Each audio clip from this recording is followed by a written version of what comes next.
vraies voix qui font bouger la France, 19h-20h, les vraies voix de l'emploi. Jérôme Laverny.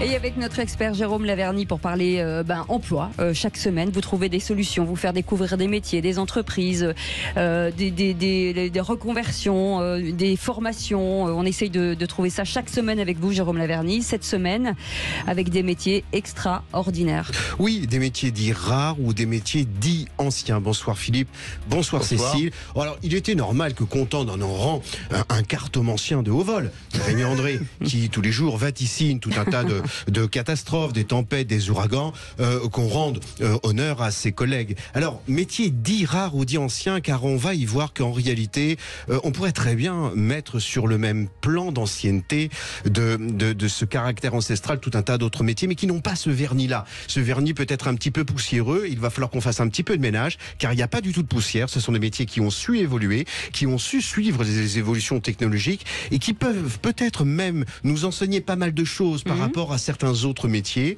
Il ne s'agit pas non plus de balancer de fausses informations pour un certain nombre d'entre eux. Certes, les perspectives de recrutement ne sont pas aussi mirifiques que celles dont on parlait la semaine dernière avec les grands groupes internationaux que nous avons reçus. Oui, d'accord, mais il est important qu'ils existent, ne serait-ce que parce qu'ils participent d'un patrimoine professionnel national et je dirais même international, puisqu'on va voir que pour un certain nombre de ces activités artisanales, ce seront à ce point étendues qu'elles rayonnent également à l'international et participent du rayonnement français. Donc c'est un feu d'artifice que n'a encore pas prévu Rémi André ce soir. Allez, sommaire de cette émission. La presse mentionne la disparition de métiers face à une technologie. Vous la connaissez, c'est l'intelligence artificielle. Mais quid de ces métiers anciens comme horloger, tailleur de pierre ou luthier? Ces métiers d'art symbolisent forcément le patrimoine français. Sont-ils en danger? Sont-ils adaptés à la société d'aujourd'hui? On va en parler dans quelques instants avec Aline Merriot, Rolf Dumonteil et Guillaume Adam. La Chambre des métiers et de l'artisanat du Centre Val-de-Loire propose un CAP pour des métiers rares, tels qu'émailleur d'art ou taxidermiste, vivant à préserver et transmettre ce patrimoine. On en parlera justement avec Aline Merriot, présidente de la CMA Centre Val-de-Loire. Et on vous parlait des luthiers, experts en instruments comme les violons et les contrebasses, restent influents à Paris, mais aussi partout en France. Ce métier, bien qu'ancestral, évolue constamment. Ralph Dumonteil sera avec nous, luthier, diplômé de Crémone, et qui nous éclaire sur cette belle profession. Et l'horlogerie a connu de considérables mutations, autrefois symbolisées par les carillons familiaux. Cet art a évolué de petites boutiques artisanales aux grandes entreprises internationales. Guillaume, secrétaire général de France Horlogerie, représentant 92 entreprises et 3000 emplois dans ce secteur, sera avec nous. Encore une belle émission. Merci d'être avec nous. C'est les vraies voix de l'emploi. Les vraies voix Sud Radio. Et donc Jérôme Laverny, cordonnier, luthier, tailleur de pierre, des mots qui évoquent forcément un savoir-faire ancestral dont on parle assez peu, malheureusement, et qui mérite en tout cas d'être mis en lumière ce soir. Certains ont eu le vent en poupe un petit peu à l'issue de la crise sanitaire parce qu'ils ont fait l'objet de souhaits de reconversion d'un certain nombre de cadres, pourquoi pas, mais c'est vrai que pour la plupart d'entre eux, ils restent tout de même méconnus. Ils sont importants à maintenir parce qu'encore une fois, ils font partie de ce patrimoine professionnel. Il est important aussi de pouvoir maintenir les diplômes et les formations comme on va le voir. Il faut aussi savoir nuancer un petit peu les choses et dépoussiérer un petit peu l'image qui leur est accolée parce que ce sont des métiers qui, comme les copains, comme les autres, comme leurs cousins, ont suivi les évolutions technologiques. Donc Aline Merriot est avec nous, présidente de la Chambre des métiers et de l'artisanat Centre Val-de-Loire. Bonsoir, merci d'être avec nous. Bonsoir. Bienvenue Ralph Dumonteil, luthier. Bonsoir, merci d'être avec nous. Vous êtes venu avec une belle espèce. Et Guillaume Adam, secrétaire général de France Horlogerie. Aujourd'hui, c'est une question assez générale. Est-ce que vous souffrez de cette méconnaissance finalement? Je vais vous parler à vous, Aline Merriot, de cette méconnaissance de tous ces métiers qui sont ancestraux et qui méritent effectivement, ce que je disais tout à l'heure, cette mise en lumière. Oui, alors justement, c'est pour ça que nous ouvrons les ateliers et on a les journées européennes des métiers d'art qui mettent en valeur ce patrimoine, ce professionnalisme, ces métiers dits rares, que l'on parle d'un luthier, d'un céramiste, de différents tailleurs de pierre. Nous, on est en région Centre-Val de Loire, le patrimoine en château est riche, donc des métiers... Et la pierre aussi, voilà. La pierre de tuffeau. Exactement. Ces métiers dits rares, mais on a aussi, par exemple, les cordonniers il y a 15 ans, le métier avait complètement disparu. Aujourd'hui, on le remet en avant. Et on a eu un projet pédagogique où on était sur le recyclage des chaussures. Alors au début, les jeunes nous ont pris pour des farfelus. Et en fait, maintenant, aujourd'hui, je cherche vraiment un designer parce que les jeunes ont créé des semelles à base de pneus. On est dans l'éco-responsabilité et la transmission des savoirs. Ils ont travaillé, voilà, ils ont fait toute une recherche et c'est des métiers justement qu'il faut valoriser aujourd'hui. Ils étaient dits rares. Il faut en parler. Tout à fait. Guillaume, dans l'horlogerie, ça a fondamentalement évolué avec la technologie. Maintenant, il y a même des montres connectées. C'est un métier en évolution permanente depuis des siècles. Absolument, tout à fait. Alors l'horlogerie est un magnifique métier qui d'ailleurs s'est très largement développé en France, notamment depuis le Moyen-Âge et auprès de la cour du roi. On a développé déjà à cette époque beaucoup d'innovations en France sur le développement des montres. Et donc on a su conserver ce savoir-faire assez exceptionnel, voilà, en dépit des différentes évolutions assez fortes qu'a pu connaître ce secteur, particulièrement à la fin des années 60-70 avec l'arrivée des montres à quartz, qui a beaucoup bouleversé les marchés, y compris d'ailleurs dans d'autres pays. Mais on a su conserver de l'expertise et aujourd'hui aussi de l'innovation. C'est quelque chose qui est très intéressant dans notre secteur. Effectivement, comme vous le disiez, on a avoir de l'innovation dans le design, on a de l'innovation dans les technologies avec un certain nombre de technologies nouvelles, par exemple à base de silicium, des micromoteurs à base de silicium. C'est une entreprise française qui développe ça. On va en parler dans quelques instants. Et qui apporte vraiment des innovations très fortes. Donc, ce sont des métiers qui évoluent, effectivement, plutôt des métiers d'art à l'origine. On a l'horloger, le sertisseur, le ciseleur, le polisseur, voilà, qui sont vraiment des métiers traditionnels, mais qui sont aussi accompagnés aujourd'hui par des nouveaux métiers dans l'industrie et dans les technologies. Ralph Dumontel, vous avez apporté un très joli violon. On a envie de vous entendre en jouer, forcément. Combien de luthiers en France aujourd'hui? Vous représentez, c'est une grosse communauté quand même. Alors, combien de luthiers en France, ça, je ne sais pas du tout. Moi, je suis luthier rue de Rome, qui est une des patries de la lutherie mondiale. La lutherie est un métier de niche. C'est pas du tout un métier qui a eu des creux au Caucase. Depuis le XVIe siècle, on fabrique des violons à Crémone. L'Europe était le principal centre puisque c'est la musique classique qui prévaut pour ce genre d'activité ou qui prévaut un peu pour ce genre d'activité. On a simplement eu la mondialisation qui a fait que la production qui était à l'est de la France avant la Deuxième Guerre mondiale s'est déplacée à l'est de l'Europe et maintenant à l'est de la Chine. On est un métier de niche. Il n'y a jamais eu autant de luthiers en ce moment sur Terre. C'est un métier qui fonctionne très bien et qui attire beaucoup de monde parce que justement il est multiple. Vous avez aussi bien la fabrication des instruments que l'expertise, que le réglage de sonorité. Et nous, ce qui compte pour nous luthiers, c'est de savoir qu'on entretient des instruments qui sont quasiment éternels. Je ne fais pas de fabrication, j'en ai fait un peu quand j'étais à Crémone en Italie à la fin du siècle passé. Mais c'est un autre métier. On va dire que c'est des facettes différentes, c'est-à-dire un peu comme le journalisme ou tous ces métiers-là. Il y a différentes matières de voir le métier. Moi, je fais surtout de la restauration, mais je fais de la petite restauration. Je suis un luthier dans une grande ville, dans une capitale internationale de la lutherie, mais je reste une lutherie familiale pour laquelle on entretient des instruments des utilisateurs. Eh ben, vous restez avec nous, on va revenir dans quelques instants et on reviendra sur cette chambre des métiers justement de l'artisanat du Centre Val-de-Loire qui a créé pas mal de choses. En tout cas, vous avez été extrêmement dynamique, Aline Mérion. On sera avec vous dans quelques instants. Vous voulez bien sûr poser des questions, vous avez le droit sur des métiers que vous ne connaissez pas. Vous êtes les bienvenus au 0826 300 300 avec Jérôme Laverny qui sera avec nous bien sûr jusqu'à 19h. Ah, jusqu'à 20h, pardon, parce qu'il est 19h15. Et personne ne me le dit. Allez, à tout de suite. Sud Radio, les vraies voix qui font bouger la France, 19h-20h, les vraies voix de l'emploi, Jérôme Laverny. Avec Jérôme Laverny depuis pas mal de temps, on parle de métiers méconnus, c'est-à-dire qu'on connaît des entreprises et finalement on n'est pas certain de connaître tous les métiers dans cette entreprise. Et bien là, on a changé de prisme. On s'est dit, on va aller carrément directement chercher des métiers qu'on ne connaît pas, qu'on a oubliés et pourtant ils existent et ils sont incroyablement intéressants.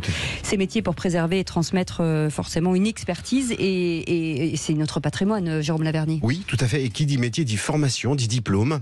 C'est pas toujours très simple de mettre en place une formation. Et là, pour le coup, eh bien une initiative juste formidable en termes de formation, puisque faisant le constat que des taxidermistes, des je sais plus quoi, des armuriers, il n'y allait pas en avoir suffisamment pour constituer des classes et remplir des écoles, eh bien la Chambre des métiers du Centre Val-de-Loire a eu l'idée lumineuse et juste génialissime de dire voilà, on va faire un tronc commun permettant à chacun d'avoir les connaissances théoriques et pratico-pratiques, et puis ensuite d'être librement formés par les employeurs qui, eux, sont détenteurs de ce savoir, qui vont prendre tout le plaisir à pouvoir transmettre ce savoir aux apprentis. C'est une idée lumineuse parce qu'elle est simple en fait et qu'elle est génialissime. Pour une fois qu'elle n'est pas de vous. Oui.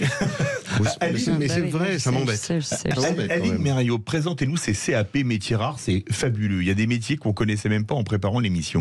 Alors oui, on peut être armurier, on peut se former au métier de sellier, on peut se former au métier d'horloger, au métier de tailleur de pierre. On peut un petit peu tout imaginer.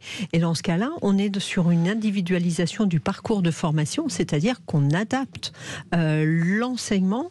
Si on a déjà des bases d'enseignement général, parce qu'on est dans le cadre d'une reconversion, bien dans ce cas-là, on adapte le parcours à que la partie professionnelle, et on cale ce principe-là.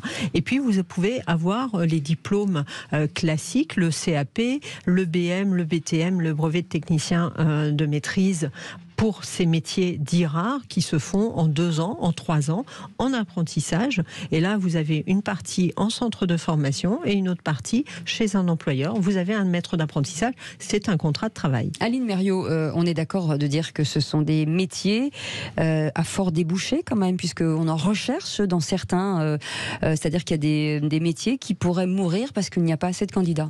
Bien sûr, et c'est ça. Il faut pérenniser ces métiers parce que c'est notre patrimoine à la fois culturel, historique, de tradition, de transmission des savoirs, et on est sur quelques unités par an. Oui, c'est ça. Et pourquoi c'est important que ce soit fait? Parce qu'il y a les questions aussi logistiques autour de la formation. Oui. Si un jeune niçois veut se former, il a la possibilité, par le biais de ce centre de formation à Tours, Orléans, je ne sais plus, de pouvoir avoir ce socle de formation générale, mais ensuite d'aller chez un employeur à Strasbourg. C'est très important de permettre cette souplesse, y compris logistique. Elle est fondamentale pour l'accomplissement total de la formation. Aline Mériot, vous êtes accompagnée de Manon Saenko, restauratrice de céramique. C'est l'atelier en 1000 morceaux. Bonsoir. Bonsoir. Qu'est-ce que fait une restauratrice en céramique comme vous? Eh bien, allez-y. Un restaurateur, c'est comme un médecin pour les objets. Voilà. Qui est spécialisé dans une grande famille de matériaux. Donc moi, je suis le médecin de la céramike. Mais la céramique, est-ce que c'est souvent de la céramique d'art? Est-ce que vous travaillez avec forcément ou des grands magasins, ou des châteaux, ou des restaurateurs, ou des restaurateurs, ou des des collectionneurs, des collectionneurs, des particuliers. Oui. À partir du moment où l'objet est en céramique, je peux aussi bien m'occuper de l'objet de cœur qui vient de la grand-mère, qui n'a pas de grande signature, comme d'un objet plurimillénaire qui sera exposé dans un musée à l'autre bout du monde. Alors d'où vous vient cette envie? Parce que forcément on a envie de comprendre votre parcours pour arriver jusque-là. Eh bien, c'est une bonne question. Je vous remercie. Moi, je ne savais pas, après le bac, vers quelle filière m'orienter. Et il s'avère que lors d'un salon de l'étudiant à Paris, j'ai découvert la formation de restaurateur. Et j'ai découvert aussi qu'elle regroupait tous les domaines qui m'intéressaient, donc aussi bien l'histoire que les sciences, l'art, les travaux manuels. Oui, c'est-à-dire que quand vous restaurez etc. quelque chose, il faut aller chercher ce que dit l'histoire, en fait. Aller chercher peut-être les couleurs qui n'existent plus aujourd'hui, qu'il faut refabriquer, c'est ça? Ça peut être des motifs, ça peut être des éléments manquants, ça peut être énormément d'informations. Mais Aline Mériot, aujourd'hui, on utilise parfois la céramique dans des produits de haute technologie aussi. Ah bien sûr, tout à fait, oui. Comment et vous innover, les formez, pardon, allez-y. Non, allez-y. Et vous les formez également juste pour la décoration ou pour les céramiques de haute technologie, par exemple? Alors là, je vais laisser complètement Manon répondre, parce qu'on n'a pas ce diplôme-là sur jouer les tours. Alors attention, parce que moi je suis restauratrice de céramique, je ne suis pas céramiste, donc ce n'est pas moi qui crée et qui cuit les objets, je vais intervenir ensuite. Mais c'est vrai que maintenant on trouve de la céramique technique dans les bijoux, les montres notamment, et ce sont des matériaux très spécifiques qui ont été développés pour d'autres applications industrielles et qui maintenant sont utilisées dans ce domaine-là. Mais je pense que monsieur oui, on en parlera avec l'origine. Aline Merriot, on dit souvent que les métiers de la main sont des métiers de reconversion. À un moment donné, on a travaillé dans des grandes entreprises et certains disent à un moment donné, on a envie de retourner à la vraie vie. Alors parce que souvent c'est une passion, oui. C'est quelque chose et on a envie de donner du sens à sa vie et c'est pour ça que c'est souvent une reconversion. Mais par contre en parcours principal, ça se fait très bien et là du coup on est sur de l'apprentissage classique et de la transmission des savoirs. Mais d'où ça nous vient finalement, Jérôme Laverny, puisque on n'arrête pas de dire que c'est compliqué, que les écoles, enfin l'école en général ne vous apprend pas à aller dans des filières telles que l'artisanat. D'où vous vient ? Eh bien c'est exactement la même chose qu'en matière d'amitié, d'amour ou de plein d'autres champs de notre vie. Il y a une part de hasard, il y a une part de choix, il y a une part de choses qui se forgent dans la vie, mais certainement pas de vocation divine. Il faut donc par conséquent que les jeunes auditeurs se départissent de ce stress en fait d'essayer de chercher ce qui doit correspondre à une vocation divine et qui s'abat comme ça sur un individu. Tu seras restaurateur de... Non, ça marche pas comme ça. Il y a de la transmission aussi après. C'est souvent une rencontre aussi avec une personne ou dans un voyage touristique de rencontrer quelqu'un dans un atelier qui a été ouvert et cheminement fait qu'après vous dites pourquoi pas moi. Ouais, moi, je voulais être coiffeuse quand j'ai vu Jérôme Laverny et Philippe David. Depuis, j'ai changé d'avis. Oui, mais vous coupez un peu les cheveux en quatre ce soir, je trouve. Moi, je vois pas pourquoi. Mais par contre, ces métiers, rares ou anciens, peu importe, ils disent quelque chose. Ils ont un message. Ils comportent un message pour tous les autres copains, pour tous les autres métiers. Le rapport au temps qui doit être le nôtre. Est-ce qu'on a vraiment intérêt dans la société qui est la nôtre de courir après les gains de temps? Est-ce qu'il n'est pas précieux parfois d'en perdre un peu, et ce n'est pas en perdre, mais d'en consacrer davantage à faire quelque chose de bien fait, et qui s'inscrive dans le temps. Aujourd'hui, on construit des bâtiments en 6 mois, mais combien de temps vont-ils durer? Est-ce qu'on peut pas jeter un coup d'œil par rapport à tous ces bâtiments qui ont sans doute coûté beaucoup plus de temps dans leur construction, mais qu'aujourd'hui ont traversé des siècles? C'est ce que disent tous ces métiers, rares ou anciens. En tout cas, ils imposent un rapport au temps, à l'application, à l'effort, au petit pas, d'où la naissance d'une nouvelle théorie ce soir, le petitisme, qui m'est très cher, non pas étant donné ma taille, mais enfin, j'ai beaucoup d'importance. En tout cas, restauratrice de céramique, ça va dans le sens de l'histoire, puisque ça veut dire qu'on garde les objets et qu'on leur donne, on leur offre une seconde vie. Un rapport au temps complètement différent que disent tous ces métiers. En tout cas, vous restez avec nous. Dans un instant, on va découvrir un autre métier. Il y en a beaucoup ce soir, celui de luthier. Voilà, luthier. On en a parlé il y a quelques instants, mais là, c'est pareil, dans la passion, puisque on voit Ralph Dumonteil, on sent qu'il y a un passionné derrière ça. On va en parler dans quelques instants. On est ensemble jusqu'à 20h avec ces métiers anciens, avec Jérôme Laverny. C'est une très jolie thématique et on va vous emmener au cœur de Paris dans un atelier historique avec Ralph Dumonteil merci en tout cas d'être avec nous. Vous êtes luthier, ce très très beau métier qui nécessite par exemple combien d'années d'études pour qu'on comprenne bien? Alors c'est un métier qui est très difficile. C'est pour ça que j'entends beaucoup de reconversion, de changement de direction et compagnie. Les études de lutherie sont longues. J'ai commencé à 18 ans, j'ai fini à 23 ans, donc 5 années d'études. Au bout de ces 5 années-là, comme le disait en off notre ami céramiste, on n'est pas capable de travailler. Donc on connaît la théorie. À l'époque où moi j'ai commencé, j'étais dans une l'école de Crémone en Italie, où on apprenait la fabrication des instruments neufs. Ouais. C'est important de connaître la fabrication des instruments pour avoir une vue globale. Néanmoins, aujourd'hui, comme je vous l'ai dit tout à l'heure, j'exerce une lutherie qui est une lutherie d'atelier, de magasin. J'ai des enfants qui viennent me voir, j'ai des professionnels qui viennent me voir, j'ai des collectionneurs qui viennent me voir, j'ai des familles qui me rendent visite pour expertiser un instrument, pour avoir un avis, pour faire un devis. Et ça, c'est plein d'éléments qui prennent énormément de temps. C'est une formation continue, oui, en fait. Parce que c'est du terrain. Ouais. Et c'est du terrain pur. Et le problème de la lutherie, c'est que il n'y a pas vraiment de structure à part des amicales, des associations de luthiers.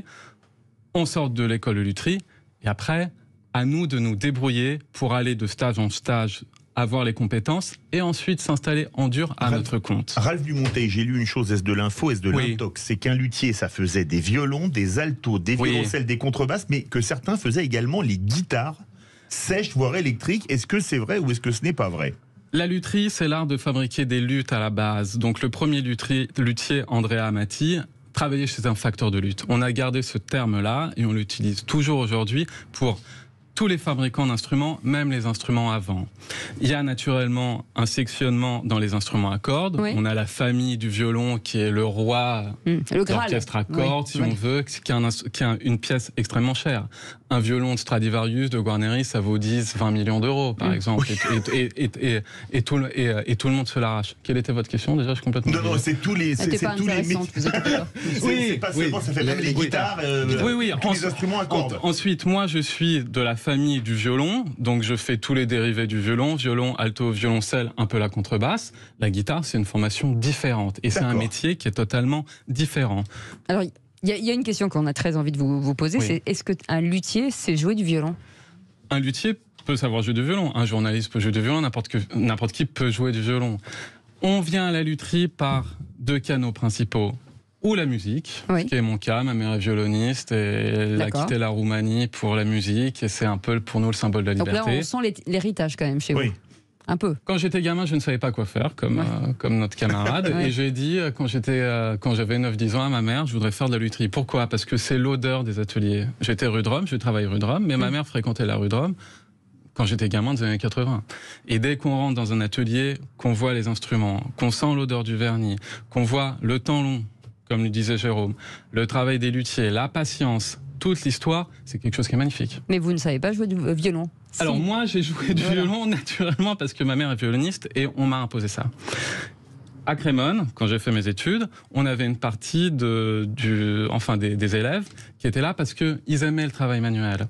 Donc en fait, c'est une passion autour de la lutherie qui se symbolise par la musique, par le travail manuel, par quoi, peu importe. Quand on me pose la question, je dis pudiquement que je ne joue pas de violon. Je joue du violon, bien entendu, mais je dis pudiquement que je ne joue pas de violon. Mais il faut une oreille quand même. Le domaine est tellement complexe que le dernier mot, il vient aux musiciens. Et je ne me permettrai jamais de prendre un instrument et de faire qu'à notre ennemi en disant oui, c'est bien, c'est moyen, c'est quoi au caisse. C'est un métier de professionnel, la musique.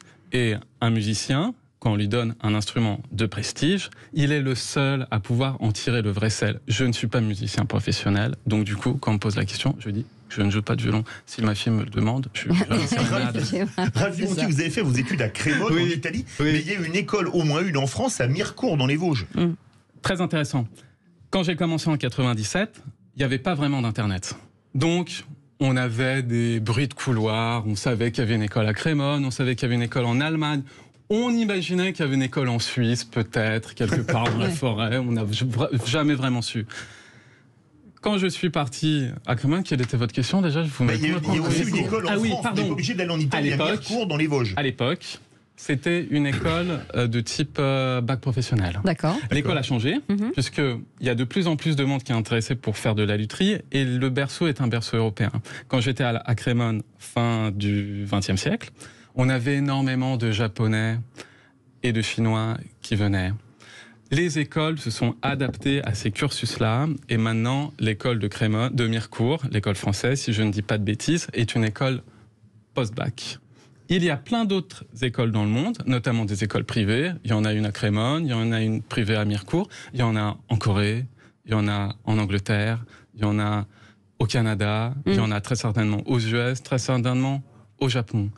Et ça, c'est une adaptabilité du métier à la réalité économique d'aujourd'hui. Jérôme Laverny, on sent quand même que c'est presque du mentorat finalement, ces métiers, cette transmission. D'où la pertinence du CAP qui a été mise en place. En fait, il y a cet enseignement général qui participe de tout un tas de formations, mais la confiance, elle est accordée à l'employeur. C'est lui qui va avoir et les compétences et l'envie aussi de transmettre de façon différente. Il faut accepter cette différence-là, et bien sur le métier en question. Il faut rappeler que ce sont des métiers difficiles aussi. On fait pas mumuse avec ce genre de métier, parce que quand on parlait de temps pour construire ou réparer quelque chose, mais il faut énormément de patience pour se familiariser. Donc oui, il y a le temps de produire, mais ces métiers enseignent aussi le temps nécessaire à se former, et c'est assez noble, et ça impose l'admiration, tout simplement. Ralph Dumonteil, vous avez une connexion avec Aline Mériot, parce qu'elle forme des archetiers. C'est le même métier, luthier et archetier, parce qu'en général, on peut jouer avec les doigts en pizzicato, mais souvent, ça se joue avec un archet, le violon. Ça fait partie de la... Comment serait la raconte, lui? Ça fait partie je ne tiens pas à finir au violon. Ça fait partie du même domaine. Mais c'est une discipline qui est différente. Les archetiers sont archetiers, les luthiers sont luthiers. On a certains luthiers qui, pour des motifs de service, par exemple, il peut être en province ou même à Paris, peu importe, peuvent faire des petites opérations. Mais il faut distinguer la fabrication de l'entretien des instruments. On peut faire un peu de maintenance sur des archets en ayant un peu de connaissances luthières. Fabriquer un archet, ça peut monter jusqu'à 500 000 €, un archet 500 000 ancien, bien sûr. On ne s'improvise pas archetier comme ça non plus. Donc il faut bien comprendre que c'est un domaine global avec plein de petites sections. Est-ce qu'on vit correctement économiquement de ce métier-là? Il n'y a absolument aucune règle. Il n'y a absolument aucune règle. C'est un métier qui catalyse beaucoup d'envie financière, je pense, parce que les prix des instruments sont très élevés. Il y a énormément de ventes aux enchères à l'international et il y a énormément d'engouement pour les pays hors Europe pour venir en France acheter des instruments. Ensuite, chacun arrive à se former et à mettre en route ce qu'il peut mettre en route. Il y a des luthiers très valeureux qui fabriquent du neuf de très bonne qualité et qui ont du mal à vendre parce que il faut aussi pouvoir toucher son public. Et on a des luthiers qui font du business sans que ce soit un gros mot et qui, bien entendu, vont avoir des rentrées qui sont différentes des autres. Allez, vous restez avec nous. On poursuit forcément cette belle émission. On va parler d'horlogerie puisque c'est en tout cas un secteur qui est en mutation formidable. Autrefois, vous vous souvenez, les carillons familiaux, Jérôme Laverny. Cet art a évolué de la petite boutique artisanale qu'on voit encore aujourd'hui avec de grandes entreprises internationales. On va en parler dans quelques instants avec ce secrétaire général de France Horlogerie. Vous restez avec nous, on en parle dans un instant, tout de suite. Et chaque semaine avec Philippe David, on apprend des choses. Alors merci beaucoup Jérôme Laverny. Par exemple, que la France se positionne comme le 5e plus grand exportateur mondial de montres et c'est la 4e place en matière d'exportation de composants de bracelets de montres, Jérôme Laverny. On va en parler avec Guillaume Adam qui est avec nous, secrétaire général de France Horlogerie. Bonsoir. Merci d'être avec nous. L'horlogerie étant forcément mutation, on en parlait en prélude de cette émission sur la technologie vous a à un moment donné rattrapé et finalement l'ancien et le contemporain arrivent à cohabiter, j'ai l'impression. Tout à fait, absolument. Ouais. Alors en France et à France Horlogerie, on représente en fait toute la chaîne de valeur de la fabrication horlogère. Oui. On a en France, c'est-à-dire les fabricants de marques de montres, les fabricants de composants pour les montres, donc les bracelets, les aiguilles, qui sont très implantés. Et des aiguilles à 500 000 €, Philippe. Non, je plaisante. Et puis, tout ce qu'on appelle l'horlogerie de gros volume, c'est-à-dire les horloges de gare, les horloges industrielles, les horloges de synchronisation et de gestion du temps. On a un exemple dans votre plateau d'ailleurs. Oui. Donc on a une filière qui est vraiment d'excellence, en croissance. On est à peu près à 381 millions € en 2022 de chiffre d'affaires, plus 12% par rapport à 2021. Donc vraiment une filière qui croît. Et je me posais une question. Comment se situe l'horlogerie française entre les produits asiatiques très peu chers et par exemple les produits suisses hors de prix? Je pense à des marques comme Patek Philippe ou Richard Mille par exemple. À quel niveau est l'horlogerie française sur le marché mondial? Parce que 5e plus grand exportateur, comme le disait Cécile, ça veut dire quelque chose. Absolument. Alors l'export effectivement est un driver très important. On a 79% du chiffre d'affaires de l'horlogerie française qui est exporté en 2022. Ah oui. Ce qui est très important parce que effectivement on est sur des technologies et des équipements vraiment d'excellence avec un positionnement qui est plutôt moyenne gamme. Donc effectivement on on est entre les technologies, les équipements montrent plutôt entrée de gamme et la haute horlogerie qu'on peut trouver dans d'autres pays. C'est ça, je pense, qui fait la force de l'horlogerie française. Après, il y a des spécificités, bien évidemment, dans les différentes marques. Mais voilà, globalement, c'est ce positionnement-là que l'horlogerie française a aujourd'hui, avec vraiment un secteur en croissance. On a à peu près 3000 emplois dans le secteur.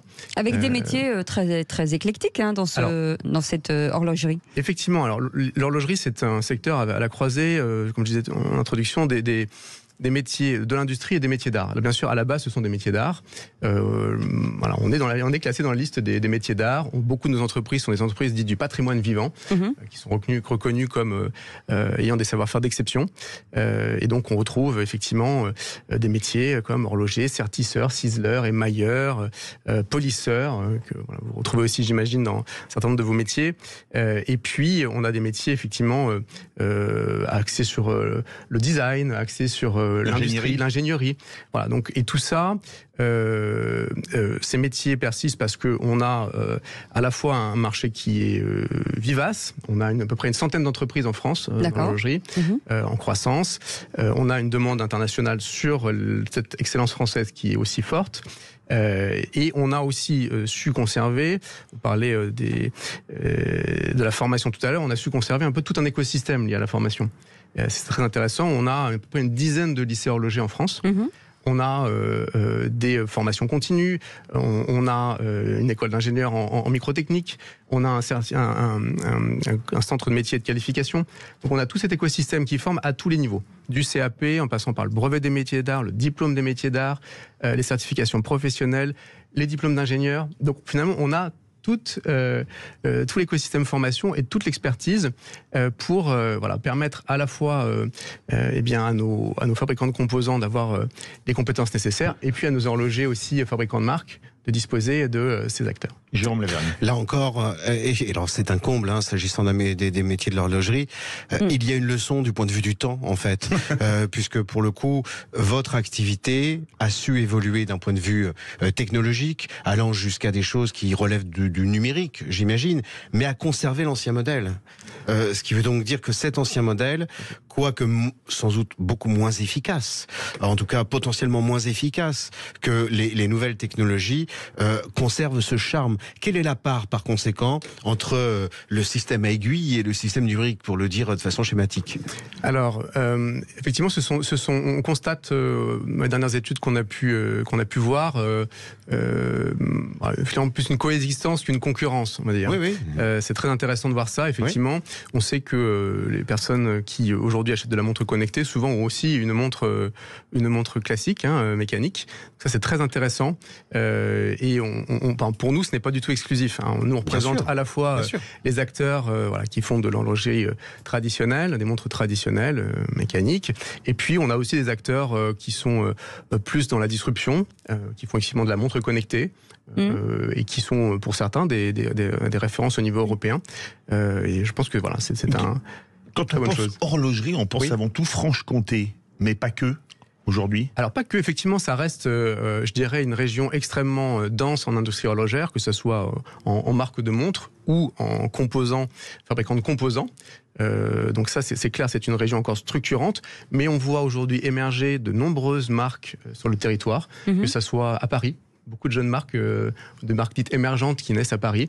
On en voit dans d'autres régions, dans le sud de la France, dans l'ouest de la France. Donc il y a une vraie vivacité sur l'ensemble du territoire. Et c'est très intéressant, que ça soit des acteurs, je dirais, plus liés à un métier d'artisanat, plus TPE-PME, ou des acteurs en composants, peut-être parfois plus important en taille. Et l'apprentissage. Alors j'avais posé la même question. Est-ce qu'il y a la possibilité d'intégrer le métier sous format d'un contrat d'alternance, que ce soit un contrat d'apprentissage ou un contrat de professionnalisation également, dans le cadre des reconversions, j'entends? Alors... Oui, en apprentissage, effectivement, on a des exemples, et ça c'est tout à fait possible. Et on a aussi des centres de formation qui forment les personnes qui ont déjà exercé un métier aujourd'hui, qui ont pu exercer dans d'autres secteurs. J'en ai rencontré qui étaient dans l'automobile, la restauration, et qui 24, 25, 26 ans se sont dit tiens, comme la personne qui était tout à l'heure avant l'émission nous disait moi j'ai souhaité changer de métier et se sont orientés vers l'horlogerie qui en fait devient très rapidement un métier passion. On évoquait ce terme tout à l'heure et qui permet ces reconversions. Alors, les montres françaises s'exportent, mais est-ce que les horlogers français s'exportent? Est-ce qu'il y a la possibilité avec ce métier de faire pourquoi pas une carrière internationale? Alors oui, tout à fait, effectivement. Alors cette excellence que j'évoquais à tous les niveaux de la chaîne de fabrication, oui, c'est déjà le cas aujourd'hui. On a beaucoup d'horlogers français qui sont qui travaillent pour des marques étrangères. Mais pourtant la concurrence est rude sur l'horlogerie quand même avec les Suisses par exemple. Tout à fait. Et il est vrai que on embrasse. Oui. Tout à fait, et c'est vrai que aujourd'hui, beaucoup à la fois d'horlogers et d'entreprises dans la sous-traitance travaillent avec ces acteurs en Suisse, ces grandes marques suisses, ce qui sont des business models qui sont tout à fait établis, et c'est une excellente chose, je pense, pour l'industrie française. Et nous, ce qu'on essaie d'apporter en plus à France Horlogerie, et j'y reviendrai peut-être tout à l'heure, c'est de faire travailler... maintenant, parce qu'il nous reste 3 minutes. D'accord. C'est de faire travailler mieux la chaîne de valeur horlogère française ensemble. C'est-à-dire offrir la possibilité à des marques françaises de travailler avec des fabricants de composants français, de mieux les faire travailler, coopérer ensemble. C'est tout le projet de réindustrialisation que France Horlogerie porte depuis 2 ans, avec des perspectives qui sont importantes. On vise à peu près 2800 emplois en plus dans la filière à horizon 2030, ce qui est quand même assez significatif au regard des 3000 actuels. 180 millions d'euros de chiffre d'affaires supplémentaire. Ça, c'est quelque chose qu'on porte très fortement en mettant en place des outils pour permettre à ces entreprises de mieux se connaître, de mieux travailler ensemble autour de grappes d'entreprise, d'espaces d'innovation. Des métiers bien rémunérés? Alors oui, tout à fait. Ce sont des métiers qui sont rémunérés. Après, évidemment, selon le niveau de qualification, tout à fait.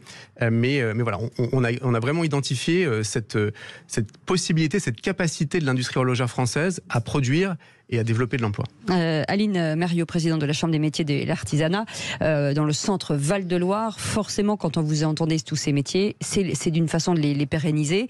Ce sont des métiers qui sont aujourd'hui porteurs, on cherche beaucoup de monde. C'est l'avenir, finalement, ces métiers-là. Bien sûr, oui, je confirme, c'est l'avenir. C'est l'avenir et ce serait l'artisanat, c'est l'avenir. L'artisanat, effectivement, c'est l'avenir. Et donc, on invite tous les parents qui nous écoutent à inviter eux-mêmes leurs enfants à aller découvrir ces métiers, puisqu'on peut parfois rentrer dans des entreprises ou aller voir des personnes qui vous orientent à vouloir faire des stages dans des entreprises d'artisanat. Oui, tout à fait. Il faut consulter ce catalogue de vie que sont toutes ces expériences de ces parcours. Ce sont vraiment des ouvrages, une véritable bibliothèque professionnelle, des romans comme ça, de tranches de vie qu'il convient de lire et dans lesquels on peut papillonner. Malheureusement, l'orientation n'est pas faite en France, alors il faut procéder de la sorte. Merci beaucoup, en tout cas, d'avoir été avec nous. Merci beaucoup, Aline Mériot, d'avoir été avec nous, présidente de la CMA Centre Val-de-Loire. Merci beaucoup à mes amis Ralph Dumontel d'avoir été avec nous. Vous êtes luthier à Paris. Et merci Guillaume Adam d'avoir été avec nous. On parle d'horloger aussi. Et Manon qui était avec nous. Manon, c'est Senko, voilà, restauratrice de céramique. C'était des métiers rares. En tout cas, on était ravis de les découvrir. Merci beaucoup, Jérôme Laverny. On va faire quoi mardi prochain, on sait ou pas? Oh oui. On sait déjà. Souriez, vous travaillez. D'accord. D'accord. Avouez que c'est un autre panache que chez Rémi André, tout de même. Absolument. Et nous, on se retrouve avec Philippe David demain à partir de 17h. Avec un immense plaisir. Demain 17h. Merci à notre équipe. Tout de suite, on vous retrouve Cécile dans Sud Radio à votre service. Et ensuite, c'est la Coupe du Monde de rugby au cœur de la mêlée avec François Trio. Salut, passez une belle soirée. À demain.